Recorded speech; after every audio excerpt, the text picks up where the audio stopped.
എള്ളോളം തരി പൊന്നന്തിന തനി തഞ്ചാവൂര് പട്ടന്തിന തങ്കം തെളിയണ പട്ടു തിളങ്ങണ ചന്തം നിനക്കാടേ കണ്ടു കൊതിച്ചവർ ചെണ്ടും കൊണ്ടെങ്ങും പണ്ടു പണ്ടേ പറക്കാടേ. എന്നിട്ട് സ്റ്റേഷനിൽ വിളിപ്പിച്ചു. എന്റെ കൂടെ വരുവാന്ന് പറഞ്ഞു. അങ്ങനെ ഞങ്ങൾ ഒരുമിച്ച്.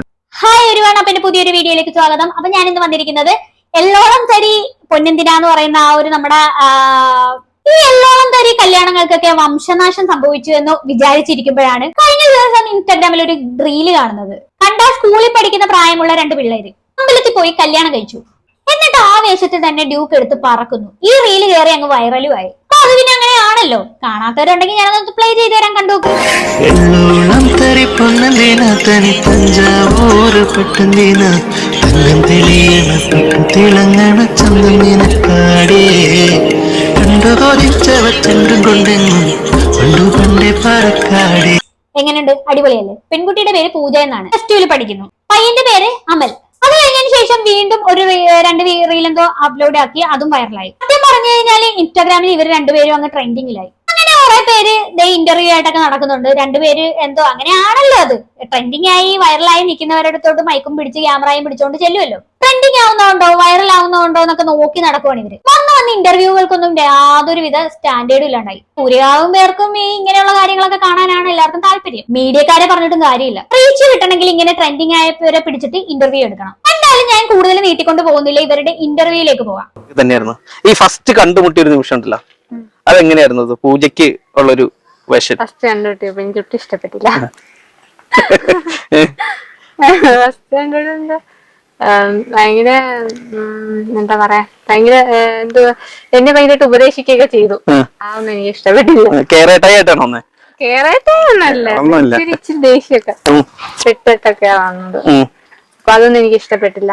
അപ്പൊ ഞാൻ വഴക്കൊക്കെ പറഞ്ഞു, തിരിച്ചങ്ങോട്ട് പോടാന്നൊക്കെ പറഞ്ഞു. ദേഷ്യപ്പെട്ടു. എനിക്ക് ഇഷ്ടപ്പെട്ടില്ല.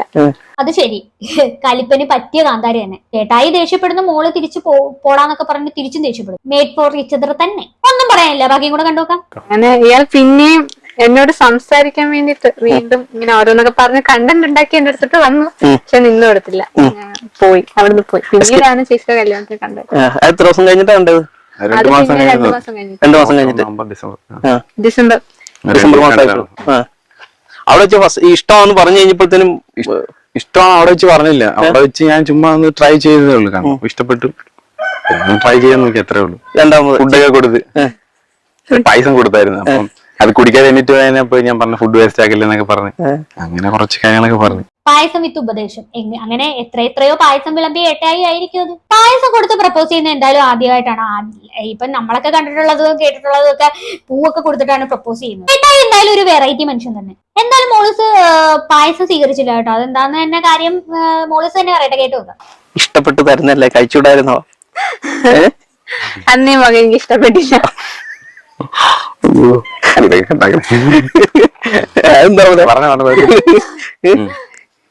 പിന്നീട് ലുക്കിലല്ലോ കാര്യം എന്ന് മനസ്സിലായി. പയ്യന്റെ മുഖം തന്നെ മാറിപ്പോയി. എന്തിരിക്കുന്ന കാര്യം. എന്തായാലും ഇങ്ങനെയൊന്നും ഒരാളുടെ മുഖത്ത് നോക്കി പറയരുതെന്നാണ് എന്റെ അഭിപ്രായം. അല്ലെങ്കിൽ തന്നെ ഈ പയ്യൻ ഒരുപാട് ബോഡി ഷേമിങ് നേരിടേണ്ടി വരുന്നുണ്ട്. ഇവരുടെ വൈറലായ ആ ഒരു റീൽസിലെ കമന്റ് ബോക്സ് എടുത്തു നോക്കിയാൽ നന്നായിട്ട് മനസ്സിലാവും. 1-2 കമന്റ്സ് ഞാൻ വായിച്ചു. നല്ല പെൺകുട്ടി, പക്ഷെ ചെറുക്ക മൊബൈൽ ചപ്പിയ പോലെ ഇരിക്കുന്നു. ഇതുപോലെയാണ് കുറെ കമന്റ്സ് വന്നേക്കുന്നത്. കണ്ണാപ്പിന്ന് വിളിച്ച് കുറെ കമന്റ് വേറെയും വന്നിട്ടുണ്ട്. അതിനിടക്കാണ് ഈ പെൺകുട്ടിയും കൂടി ഇങ്ങനെയൊക്കെ പറയുന്നത്. ആ പയ്യന്റെ സകല കോൺഫിഡൻസ് ചോർന്നു പോകാൻ സാധ്യതയുണ്ട്. എന്തായാലും ഇവരുടെ റീലുകൾക്ക് താഴെ ഫണ്ണായിട്ടുള്ള കമന്റ്സ് ഉണ്ട് കേട്ടോ. ഒരു കമന്റ് ഞാൻ വായിച്ചുതരാം. അവന് പണിയില്ലേലും അവള് നോക്കും 8ാം ക്ലാസ് വരെ അരി കൊടുക്കുന്നുണ്ടല്ലോ. എന്തായാലും പുള്ളിക്കാരിക്ക് 18 വയസ്സ് തികഞ്ഞിട്ടുണ്ട് കേട്ടോ. അതുകൊണ്ടാണ് പുള്ളിക്കാരി ധൈര്യമായിട്ട് ഒളിച്ചു. ജീവിതം എന്താണെന്ന് പോലും അറിഞ്ഞു തുടങ്ങിയിട്ടില്ലാത്ത ഈ പ്രായത്തിൽ കല്യാണം കഴിക്കുക എന്നൊക്കെ പറഞ്ഞാൽ ഇതിലും വലിയൊരു അബദ്ധം വേറെ ഇല്ലെന്ന് വേണം പറയാൻ. അതാണ് കേട്ടോ എന്റെ അഭിപ്രായം. എന്തായാലും ബാക്കിയും കൂടെ കണ്ടുനോക്കാം. ഈ ഇഷ്ടമല്ലാത്ത മുഖം ഇഷ്ടപ്പെട്ടെടുക്കാനായിട്ട് എന്തൊക്കെയായിരുന്നു കാര്യങ്ങൾ ചെയ്തത്? ഇഷ്ടപ്പെട്ടെടുക്കാൻ എന്തുവാ പറ്റി അന്വേഷിച്ചു. എനിക്ക് കിട്ടിയതൊക്കെ പോസിറ്റീവ് റിപ്ലൈ ആയതുകൊണ്ട്. പിന്നെ ഞങ്ങൾ തമ്മിൽ പിന്നെ സംസാരിച്ചു. അപ്പോഴൊക്കെ എനിക്ക് ഓക്കെ ആയി. പിന്നെ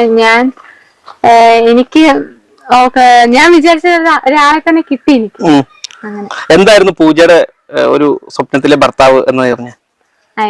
ആദ്യം എനിക്ക് ഹൈറ്റ് വേണമെന്നുണ്ടായിരുന്നു. അതിവിടെ ഉണ്ട്. പിന്നെ എന്താ കളറ് പ്രശ്നമല്ലായിരുന്നു. പിന്നെ സ്നേഹിക്കാൻ നല്ലൊരു മനസ്സ് വേണമായിരുന്നു. അത് ഫസ്റ്റിലെ എന്നോട് സംസാരിച്ച് ഇടപഴകിയപ്പോഴേ എനിക്ക് തോന്നി. എനിക്ക് സേഫ് സോൺ ആയിരുന്നു ആള്. എന്തും തുറന്ന് പറയാം, എന്നെ അണ്ടർസ്റ്റാൻഡിങ് ചെയ്യും, എല്ലാം ചെയ്യുമായിരുന്നു. എനിക്ക് നല്ലൊരു കംഫർട്ടായിരുന്നു. ഇതെല്ലാം അറിഞ്ഞ എന്നാലും ഇപ്പൊ പറഞ്ഞ കാര്യങ്ങളൊക്കെ വലിയ നല്ല കാര്യം തന്നെയാണ്. പക്ഷെ ഇതൊക്കെ ജീവിതത്തിൽ ഉടനീളമൊക്കെ ഉണ്ടായാൽ മതി. എന്തായാലും പ്രണയിച്ചോണ്ടിരുന്ന സമയത്ത് ഒരു കാര്യമല്ലേ പൂജ പറഞ്ഞത്, ജീവിതം തുടങ്ങിയല്ലേ ഉള്ളൂ. ഈ പറഞ്ഞ ക്വാളിറ്റി ഒക്കെ തുടർന്നും ഉണ്ടാവുമെന്ന് വലിയ ഉറപ്പുണ്ടോ? നിങ്ങളുടെ ജീവിതത്തിൽ എന്തെങ്കിലും പ്രശ്നം ഉണ്ടായി കഴിഞ്ഞാൽ എന്ത് ചെയ്യുമെന്ന് പൂജ ചിന്തിച്ചിട്ടുണ്ടോ? ഒട്ടും തിരിച്ചറിയില്ലാത്ത പ്രായമാണ്. +2 തുടങ്ങുന്നതേ ഉള്ളെന്ന് ഓർക്കണം. എന്തിനായിരുന്നു ഇത്ര തിടുക്കം കല്യാണം കഴിക്കാനായിട്ട്? ഒരു ജോലിയൊക്കെ ആകുന്നത് വരെ കാത്തു നിന്നൂടായിരുന്നു? രണ്ടുപേർക്കും അതിനുള്ള പ്രായമല്ലേ ആയിട്ടുള്ളൂ.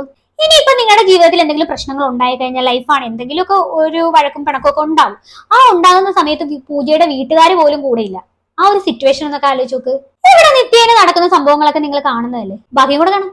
പറഞ്ഞു കഴിഞ്ഞിട്ടുണ്ടെങ്കിൽ പണ്ട് ആൾക്കാർ പറയേ, പണ്ടൊക്കെ വെക്കേഷൻ ആയി കഴിഞ്ഞിട്ടുണ്ടെങ്കിൽ പിള്ളേർ അമ്മ വീട്ടിൽ പോകും. ഇപ്പൊ പിള്ളേര് നേരെ തിരിച്ചാണ്, കല്യാണം കഴിക്കാനാണ് ഇൻട്രസ്റ്റ് കൂടുതൽ എന്ന് പറയണേ. അതിപ്പോ അങ്ങനെയാണോ നിങ്ങളുടെ കാര്യത്തിൽ വന്നിരിക്കുന്നത്? അങ്ങനല്ല, ഇൻട്രസ്റ്റ് അങ്ങനെ കൂടിയിട്ടൊന്നും അല്ല. സാഹചര്യം അങ്ങനെ ആയതുകൊണ്ട് കൊണ്ടുവന്നു കഴിച്ചു, കല്യാണം കഴിച്ചു. ഈ സാഹചര്യം അങ്ങനെ ആയതുകൊണ്ട് കല്യാണം കഴിച്ചു എന്ന് പറഞ്ഞല്ലോ, എന്തായിരുന്നു അങ്ങനെ ഒരു സാഹചര്യം? എന്റെ വീട്ടില് നല്ല സീനായിരുന്നു. ഈ റിലേഷന്റെ പേര് നല്ല പ്രശ്നമായിരുന്നു.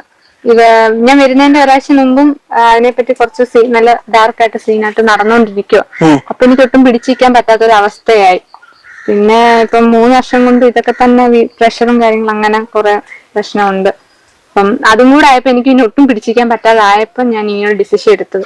ഇനി വെയിറ്റ് ചെയ്ത് കഴിഞ്ഞാൽ എന്തോന്ന് അറിയത്തില്ല. അപ്പം കൂടെ ഉണ്ടെങ്കിൽ അത്ര നല്ലല്ലേ.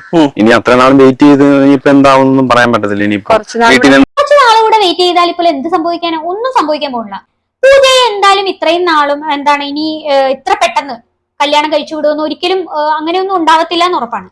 അവൾക്ക് ഡോക്ടർ ആവാനാണ് ആഗ്രഹം എന്നാണ് ഇന്റർവ്യൂവിൽ പറയുന്നത്. എന്തായാലും അവളുടെ വീട്ടുകാർ അവളെ നന്നായിട്ട് പഠിപ്പിച്ചേനെ. ആ സമയം കൊണ്ട് അമലിന്റെ ലൈഫ് അമലിന് സെറ്റാക്കി എടുക്കാമായിരുന്നു. കുറച്ച് പൈസ ഒക്കെ ഉണ്ടാക്കാമായിരുന്നു. എന്നിട്ട് പൂജയുടെ വീട്ടിൽ ചെന്ന് ധൈര്യമായിട്ട് മാന്യമായിട്ട് പോയി പെണ്ണാലോചിക്കായിരുന്നു. എനിക്ക് അറിയാവുന്ന ഒരു ടീംസ് കുറച്ചു പേരുണ്ട്. അതെന്ന് വെച്ച് കഴിഞ്ഞാൽ ഇതുപോലെ ചെറുപ്പത്തിൽ തന്നെ കല്യാണം നടക്കത്തില്ല, വീട്ടുകാർ സമ്മതിപ്പിക്കത്തില്ല എന്ന് പറഞ്ഞിട്ട് ഈ പയ്യൻ കല്യാണം നടക്കത്തില്ല എന്ന് പറഞ്ഞ് പുള്ളിക്കാരൻ നേരെ UK വിട്ടു. അവിടെ ചെന്ന് കാശൊക്കെ ഉണ്ടാക്കി നല്ല അടിപൊളി ജോലിയൊക്കെ കിട്ടി, നല്ല കാശൊക്കെ ഉണ്ടാക്കി വന്ന് ധൈര്യമായിട്ട് പെണ്ണ് ചോദിച്ചു. വീട്ടുകാർക്ക് എല്ലാവരും സമ്മതമായി, ഓക്കെ ആയി, കല്യാണം കഴിച്ചു കൊടുത്തു. അങ്ങനെയൊക്കെ ചെയ്യണ്ടേ? അപ്പൊ വീട്ടുകാർക്ക് നമുക്ക് കാശും നല്ലൊരു ജോലിയൊക്കെ ഉണ്ടെന്നുണ്ടെങ്കിൽ ആരാണെങ്കിലും പെണ്ണ് കൊടുക്കാൻ ധൈര്യമായിരിക്കും. കാര്യം അവന് നല്ലൊരു ജോലിയുണ്ട്, ശമ്പളവും ഉണ്ട്. അപ്പൊ ആർക്കും ഒരു പേടി ഉണ്ടാവത്തില്ല. ശരിക്കും അങ്ങനെ ഒരു ഓപ്ഷൻ അമലിനുണ്ടായിരുന്നു. ഇത്രയും ചെറിയ പ്രായത്തിൽ തന്നെ എടുത്താ പൊങ്ങാത്ത പ്രാരാബ്ദങ്ങൾ എടുത്ത് തലയിൽ വെക്കും. എന്തായാലും ഞാൻ കൂടുതലൊന്നും പറയുന്നില്ല, ജീവിതം തുടങ്ങിയിട്ടല്ലേ ഉള്ളൂ, വഴിയെ മനസ്സിലായിക്കോളൂ. ബാക്കിയും കൂടെ കാണാം. അവര് പിറ്റേ ദിവസം കൊണ്ടുകൊടുത്തത്, ഒരു ദിവസം കഴിഞ്ഞിട്ടാണ് കൊണ്ടുകൊടുത്തത്. എന്നിട്ട് സ്റ്റേഷനിൽ വിളിപ്പിച്ചു, ഇവിടെ എന്റെ കൂടെ വരുവാന്ന് പറഞ്ഞു. അങ്ങനെ ഞങ്ങൾ ഒരുമിച്ച് വിട്ടു. പോലീസ് സ്റ്റേഷനിൽ വന്നു കഴിഞ്ഞപ്പോ എങ്ങനെ സീമെല്ലാം ഉണ്ടായോ? വീട്ടിൽ നിന്ന് സീനൊന്നും ഇല്ലായിരുന്നു. അവർക്കറിയാലോ ഇത്രയും നാളായിട്ട് ഞാൻ പറഞ്ഞിട്ട് കേട്ടില്ല, ഇനി കേൾക്കത്തില്ലെന്നും അറിയാം. പിന്നെ അവരെന്താ പറഞ്ഞ, പിന്നെ ഏജ് ആയി, പിന്നെ ഇനി എന്നെ വിളിച്ചാലും ഞാൻ വരത്തില്ലെന്ന് അവർക്ക് 100% ഉറപ്പായിരുന്നു. പിന്നെ അവരൊന്നും പറഞ്ഞില്ല. അമ്മ പറഞ്ഞു അവളുടെ ഇഷ്ടം എന്താണോ അവൾ പോയിക്കോട്ടെ. അന്ന് തന്നെ നിങ്ങളുടെ കല്യാണം വീട്ടുകാർക്ക് എന്താ ഇപ്പൊ ചെയ്യാൻ പറ്റുക? മകളെ മാക്സിമം പിന്തിരിപ്പിക്കാനായിട്ട് നോക്കി, പക്ഷെ നടന്നില്ല. എന്നാലും കൂടുതൽ ബലം പിടിച്ച് നിന്നിട്ട് ഈ മോള് വല്ല കടുങ്കൈ ചെയ്താലോ എന്ന് പേടിച്ചിട്ടുണ്ടാവും.